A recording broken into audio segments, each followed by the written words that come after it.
She lied to me, she lied to my daughter. When she first got pregnant, she said I was the dad. And after 29 years, I come to find out now that I might, a possibility that I'm not the father. But you know deep down there's another possible father. Yes, Your Why wait so long to tell him? I told him the first time that we had a court date, but the courts threw it out. Even DNA before test. you tell anybody in court. What about just telling him? I want to understand that. The more I started noticing more of her features, the more she started looking like the other guy. Jordan, a man who believed he was a father, had his world turned upside down when he found out that the defendant's daughter, Caitlin, was not his, but someone else's. The shocking revelation was that the defendant, Haim, had allegedly tricked him into believing the baby was his. However, what is Haim's version of this story? Mr. Jordan, you claim the defendant tricked you into signing her daughter's birth certificate and being a daddy. But 2 years later, you were told that another man is her biological father. You opened your case because you want DNA proof you are not the father so you can get your name removed from the birth certificate. Is that correct? Yes, Your Honor. Oh wow. Jordan adds that he believes her motive for tricking him was because she knew he was a great father and the better option for her daughter. According to him, she became deceitful as a result. However, Haim disagrees. No, ma'am. He's a great father, and I only had sex with one man when we were together, and I had sex with him one time, but we've been messing around for 7 years, and I never became pregnant. I met Chris, and all of a sudden I came pregnant. Okay, I don't understand this woman's angle, but let's keep going. Haim claims that the public is influencing Jordan's doubtful thoughts and that the situation hurts her. Hurt. Because my daughter, she's old enough to realize. She came and asked me, does my dad still love her? It hurt me so bad. She asked you, does my daddy still love me? Yes, Your Honor. Based on Jordan's testimony, things were going well between him and Haim. So where exactly did things start turning sour, and most especially, where did the paternity doubts begin to surface? Let's find out. This is where it goes wrong. Her and the family member gets into like an altercation or whatnot, like an argument. It wasn't even an altercation, it was an argument. And it was like they started like throwing dirt on each other, you know what I mean? So she said something about this family member's in front of this family member's boyfriend or whatever. Oh, I didn't see that coming. Why is Haim smiling like everything Jordan is saying is funny? She's acting funny, and I don't even know what to think anymore. Anyway, let's hear from Judge Lauren, cause it looks like she has a lot to say. Pictures of... Wait a minute! Hold on! Caitlin's 2 years old, you think you have a daughter and the perfect girl, you got a good life. Yeah, I actually have evidence. Oh, let me see that. So you think you having a good life, and then they get into an argument when Caitlin's 2, a family member of Miss Haim. Could Jordan be onto something with this evidence? We'll see. So this is another one posted up, Is and it this me is and my from baby Santavius Night, and it reads, me and my baby Kate. And my thing is, when did anybody get the time to even take my daughter? What in the world is Haim's trying to prove? Why is she putting this poor man through all this when she knows the truth? Anyway, just like you and I, the judge also wants to get to the bottom of this. So she asks Haim more questions. Let's see how that goes. I didn't tell him that. I told him I was pregnant. Miss I Haim, didn't say that was I'm it. gonna need you to tell me what the deal is. I need to know what's going on. She's old enough to know. Who does she think her father is, Mr. Jordan or Santavius? Chris. Do you think Haim is starting to make some sense? I don't. After that testimony, Jordan once again objected to what Haim said. The most exciting part is that even the judge agreed with him. Here, take a look. We are here discussing the paternity of Caitlin. Yes, ma'am. And it has been brought to this court's attention that there are pictures of you with Caitlin where you put in a caption that this is me and my baby Kate, where you are referring to this little girl as your daughter. Yes. Wow, I still don't get Haim's angle, because how will you tell someone also about your pregnancy in such a manner if you were not trying to say to them that it's theirs? Even the judge has to ask her what her deal was, leading two men to think they were her daughter's dads. No, he's lying. When I came back in town in April, I had sex, and then I found out I was pregnant in June, so how is that possible? I just called him and let him know that I was pregnant. What did you say she said to you again? She told me that it was my baby. She said, I'm pregnant. I said, what you telling me for? Granted that she is tired of hearing her family say those things, but the main question here is, why did she even tell Santavius about her pregnancy, and even spew other statements like this one the judge asked about here? Oh no, I called him when I found out I was pregnant and told him that I was pregnant. Did you So tell him after you were that- going to make the birth certificate right? I don't remember that, Your Honor. But the conversation about the birth certificate would happen after Caitlin was born. So you're still having conversations with him after Caitlin's born. Through my family members. Things aren't looking good for Haim. Jordan is pissed that Haim is, in his words, manipulating them both, and all she could do was smirk. This behavior got to Judge Lauren, and she had to ask her what that was about. Here, take a look. What's this smirk, Miss Haim? What is this smirk? You had the same smirk on your face. You burst out crying when the case first started. You just so tired of this, and you just want it to be over, and you just tired I of do want it to going be through over. this. What is the smirk? What is behind your eyes? What are you feeling? Finally, some truth. Now that Haim has come clean, I guess it's time for the results to be revealed. Moment of truth. Here we come. It has been determined by this court. The biological father is Mr. Jordan. Mr. Jordan, you are Caitlin's biological father. Mr. Knight, I know you really thought Caitlin was your biological child. How are you feeling in this moment?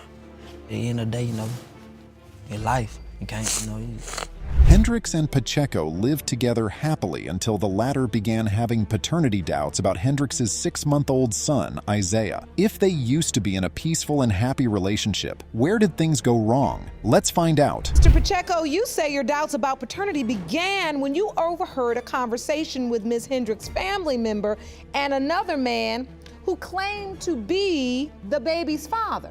Yes, Your Honor. And furthermore, you recently moved out of the home you once shared and will not return unless DNA results prove little Isaiah is indeed your son. Yes, Your Honor. We have all seen the pair start as two people in love, blossoming into a happy relationship. Hendricks added that they had so much love for each other that they were inseparable. By the time she got pregnant, the pair were also happy to receive the news. But the happiness didn't last long after that. You had love for one another. Was it a committed relationship? Yeah, we was together every day. Like we was never apart. We was inseparable every day. And so at some point you realize you're pregnant? Yes, and we was both happy. It was like very exciting, like the whole pregnancy, up until I was about 7 months pregnant. Now we know how things started to go awry for the pair. It did not help that there were rumors about Hendricks' infidelity flying around. According to Hendricks, things had gotten terrible between her and Pacheco, and he abandoned her when she was 7 months pregnant. He left me when I was 7 months pregnant. The whole pregnancy, the rest of my pregnancy, I was by myself on, which was very depressing.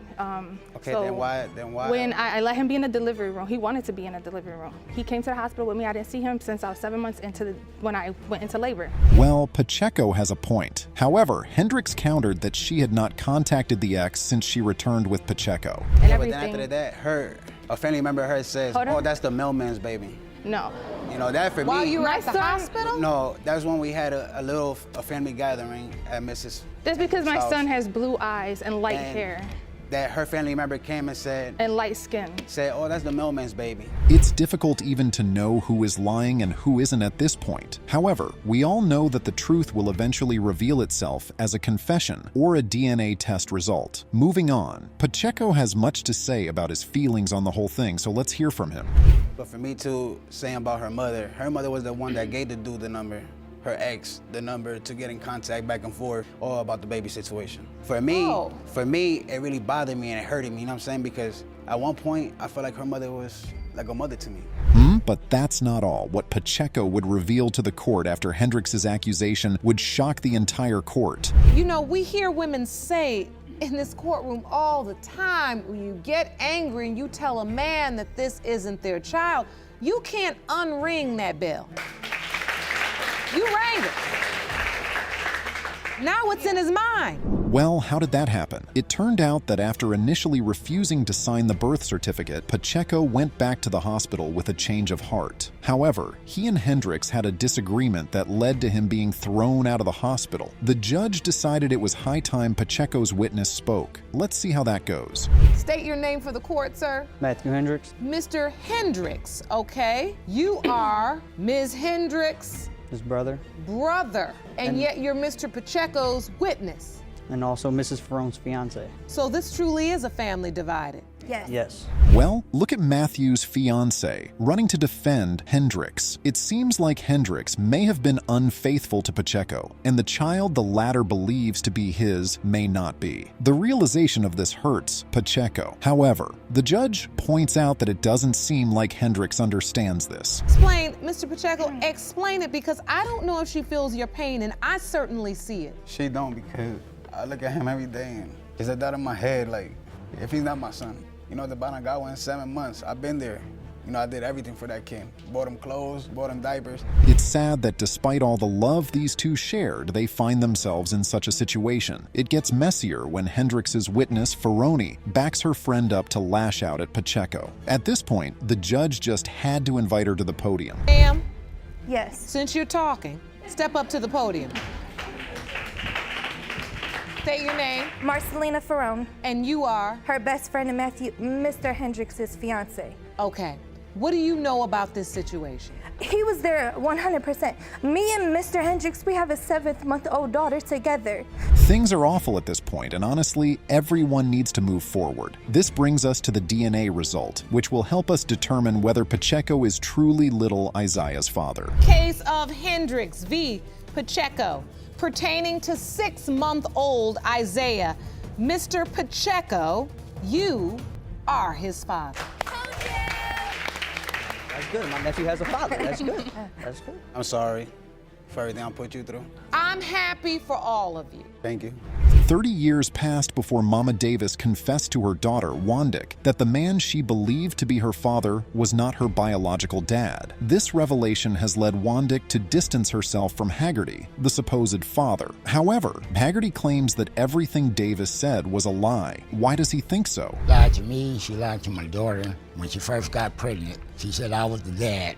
And after 29 years, I come to find out now that I'm not the father. You've raised this beautiful young woman, and you've thought of her as your daughter and nothing else. For the whole 29 years, yes, Your Honor. How can someone be so insensitive? Davis has caused many issues for the pair, and this upsets Wandick. She questions Davis why she would lie to her for nearly 30 years if she truly loved her. This is incredibly hurtful because Wandick had formed a close bond with Haggerty. Haggerty was a wonderful father to me. Like, I was in and out of the system, and he'll come pick me up from my foster care home, take me around to his side of the family, which is, they're awesome. Like, he's just been an outstanding dad. He didn't treat me no different from my sister. Right, this new witness, Carolyn, who is Davis's sister, appears to be on Haggerty's side. She claims that Davis never spoke of another possible baby daddy, and everyone in their family was assured that Haggerty was the father. So, when did the question of paternity start to rear its ugly head? Let's hear from Wandick. When I really found out things was I was at a sibling's house, and this other man came up to me and he started crying, and I'm like, whoa. Why are you crying? Like, who are you? I don't know you. Why are you crying? Why are you looking at me just crying? And he was like, you don't know who I am? He was like, I'm your father. All of this is shocking to Haggerty. Wandick says she began doubting Haggerty was her father and distanced herself from him after the other man entered her life, which Haggerty noticed. Believe it or not, Wandick hasn't seen Haggerty in 9 years. Last time you've seen Mr. Haggerty, the man you've always grown up believing was your biological father? The last time I seen him was about 9 years ago. 9 years? Yes, Your Honor. So, Miss... Unbelievable. The other guy was at the hospital on the day Wandick was born. So how did Davis manage to involve Haggerty in this situation? If you were that certain and he signed the birth certificate, everything is here. The birth certificate. How does Mr. Haggerty get into the equation? Question, because I'm gonna explain it to you, Your Honor, because I wanted a baby by Mr. Haggerty so bad. So bad, I had 4 miscarriages. This is wild. Just because she wanted to have a child with Haggerty, Davis went so far as to lie that he was the father of a child she had with another man. That's absurd. Meanwhile, Haggerty has always been proud to be Wandick's father, despite having no legal claim to her. You were proud to be Miss Wandick's father. Yes. It's something you cherished, a relationship you valued. Yes. She said you were a wonderful father to her. Right. So the truth is, your commitment to this young woman was truly about love and about the belief that you were her father, even though you had no legal claim. That's heartwarming. But then there's Davis, who tries to ruin this beautiful family with her selfishness and lies. And it gets worse. Davis only started claiming the other man was the father when she discovered he was wealthy. What do you believe was your mother's motivation for creating this type of paternity saga? Money. When this other man accumulated all this money, that's when she would say, that's who really your dad is. You need to get some money from him. Whoa, that was unexpected. Things are escalating, and the only resolution for everyone involved is the DNA test result, which is about to be revealed. When it comes to 29-year-old Marzella Wandick, it has been determined by this court. Mr. Haggerty, you are not the father. Are you okay, honey? Something that could have been settled 29 years ago. Wow, this is tough. However, it's nice that Warwick is embraced by so much love from those who aren't even her biological family. As the judge noted, that's a significant blessing. Miss Wandick, I know I could not give you the level of closure you truly needed. You got one part of the truth, but you stepped in, and I think you're surrounded by your limitless blessings, right? This case is different from typical paternity issues. Myler demands a test to prove that her ex, Scotty Rasmussen, is not her 3-year-old daughter, Zaylee's father. They've been in a custody battle, and Rasmussen claims Myler's actions are driven by hatred, not truth. The judge questions Rasmussen to uncover the truth. You say she hates you? Why does she hate you? She hates me because at the end of the relationship, when things got rocky, I'll admit it, I did go to another woman. I'll be the first to admit that. You know, it was my mistake. Is that true, Miss Miller? No. It's not? No. Oh, wow. However, Rasmussen debunks Myler's accusation and claims that he only tries to see Zaylee because he wants to be there for her as much as he can. And it looks like the judge reasons with him. Because I believe that the only reason why he wants the visitation is to claim her on his taxes. That is the furthest thing from the truth. I want my visitation because my daughter means the world to me. I want to be in her life as much as I possibly can. After listening to their testimonies, it is clear there is more that Myler isn't saying. Judge Lauren also agrees with me, as she asks Myler to tell the court what the problem truly is instead of lying. Let's see how that goes, shall we? Why is it you don't want him involved in this child's life? Because I still believe that he is not hers. Okay, and listen, that's what we're here for. I want to get down to the bottom of the truth. Yeah. You don't believe he's her biological father? Yes, Your Honor. Right. However, Judge Lauren wasn't done questioning her yet. She must know more about the whole conception story. Let's take a look at how she tries to clarify this and gets the story straight. An on and off relationship that has infidelity woven through. I understand that. Ms. Miller, you were stating to the court that you were intimate with someone else, and you believe that you were intimate with that other person during the time Zaylee was conceived and Mr. Rasmussen was all the way in Las Vegas. Yes, Your Honor. But that's not all. Rasmussen had much to tell the court about how Myler dropped the bomb on him. Here, let's continue watching to find out more. Miss Miller brings it up that I could possibly not be the father because of another man that was involved, and she gave some date. I can't remember the specifics. One of the people we were talking to with the family court commissioner did the math, and it turns out that would be a 10-month pregnancy, and that don't make sense to me. It is clear that Rasmussen is highly bothered by all this and unable to understand Myler's actions toward him. He says that despite their unstable relationship, Myler still gave Zaylee his name. In fact, Rasmussen presents a copy of the certificate to the court, which the judge examines. You're on the birth certificate. Yep, I was at... You're at the birth? I was at the birth. I was at every single doctor's appointment. When Zaylee was born, you were at a doctor's appointment. I was at home because I had to work that day. I was at my job as a cashier. I got a phone call and I answered it. They said said she was going into labor. I said, okay. Oh my, what a story. Myler immediately claims that Rasmussen's story is a perfectly cooked up lie. The court then gave her the floor to tell her own version of what happened when Zaylee was born. Let's see what she has to say. After she was born, he was gone. He ran out of the room. I didn't see him for 20 minutes after that. While I was in labor, he was sitting on one of those hospital cot beds on his computer in the corner, not paying attention to me in his own little. Okay, we can all agree that the story is becoming clearer. Anyway, Myler explains that everything was perfect and excellent. With their marriage coming up and their baby being born, she couldn't have felt any happier. Her happiness turned sour when one of Rasmussen's friends informed her about his infidelity. And I thought we were going to get married. I thought we were going to have a happy life and raise our daughter together until about 3 months after she was born, one of his friends told me everything that he was doing throughout our entire relationship, cheating on me, going to multiple places to meet multiple girls. So far, this episode has been a lot. From stories of infidelity to Myler being Rasmussen's side piece, I don't think I can take any more. Along the line, Judge Lauren asks Myler one fundamental question. If she was feeling this way, why did she wait so long to tell Rasmussen about the paternity issue? Here is what she had to say in response to that. Even through the breakup, you all are making custody and visitation arrangements, but you know deep down there's another possible father. Yes, Your Honor. Why wait so long to tell him? I told him the first time that we had a court date, but the courts threw it out. Rasmussen asserts that little Zaylee looks exactly like he did as a 3-year-old, which causes him to stand firm in his belief that she is his. However, Miller claims she does not see any resemblance between them, adding that Zaylee looks exactly like the other man. And you, as a child, Mr. Rasmussen, on the right. That is correct, Your Honor. And you say you see a distinct similarity. Yes, I do. Do you see it, Ms. Miller? Mm-mm. You don't? I don't. You feel like Zaylee looks like the other gentleman you were intimate with. Look, we even have the same chin. I'm just noticing that now. Our chin looks exactly the same. We have the same dimples. Rasmussen is fed up with Myler's antics. Look at how he expresses his frustration over the visitation schedule. At first, it was that fly-by-night, just make a date whenever you want to and, go from there. But obviously that didn't work.